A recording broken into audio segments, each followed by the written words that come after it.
मी समाधान पार्वती महादेव अवताडे विधानसभेचा सदस्य म्हणून निवडून आलो असल्याने ईश्वरसाक्ष शपथ घेतो की कायद्याद्वारे स्थापित झाले आहे अशा भारतीय संविधानाबद्दल मी खरी श्रद्धा व निष्ठा बाळगेन, भारताची सार्वभौमता व एकात्मता उन्नत राखीन आणि आता जे कर्तव्य मी हाती घेणार आहे ते निष्ठापूर्वक पार पाडेन।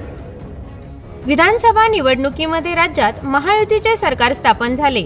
यामध्ये भारतीय जनता पक्ष सर्वात मोठा पक्ष ठरला असून मुख्यमंत्री म्हणून देवेंद्र फडणवीस यांची वर्णी लागली। पंढरपूर मंगळवेढा विधानसभा निवडणुकीत भाजपाचे उमेदवार विद्यमान आमदार समाधानदादा अवताडे हे पुन्हा एकदा निवडून आले। काल आमदार समाधानदादा अवताडे यांनी विधान भवनात आमदारकीची शपथ घेतली। यानंतर त्यांच्यावर पंढरपूर मंगळवेढा विधानसभा मतदारसंघातून शुभेच्छांचा वर्षाव होत आहे। आता नव्या सरकारकडून मंगळवेढ्यातील प्रलंबित प्रश्नांना न्याय मिळण्याची अपेक्षा व्यक्त होत आहे। स्वर्गीय भारत भालके यांच्या अकाली निधनानंतर झालेल्या पोटनिवडणुकीमध्ये देवेंद्र फडणवीस यांनी राज्यात मला 106वा आमदार निवडून द्या, मी या सरकारचा करेक्ट कार्यक्रम करून दाखवितो असे सांगितल्यानंतर पंढरपूर व मंगळवेढ्यातील लोकांनी सहानुभूतीच्या विषयापेक्षा विकासाला प्राधान्य देत आमदार समाधानदादा अवताडे यांना संधी दिली।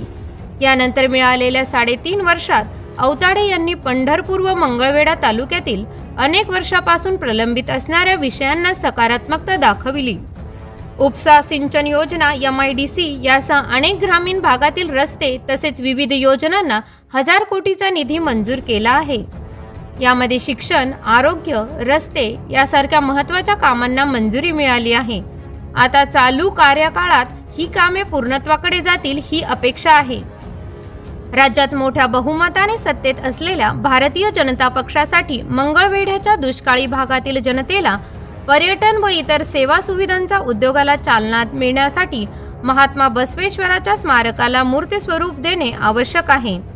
मंगळवेढा शहरामध्ये संत चोखामेळा स्मारकाचे काम अद्याप प्रगती पथकावर नाही।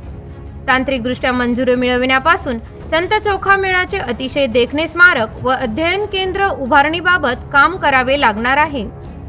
पंढरपूर मंगळवेढा विजापूर या नवीन रेल्वे मार्गाचा प्रश्न याबाबत आमदार समाधान अवताडे प्रयत्नशील असून 2025 या वर्षी हे सर्व प्रश्न मार्गी लागतील अशी जनतेला अपेक्षा आहे।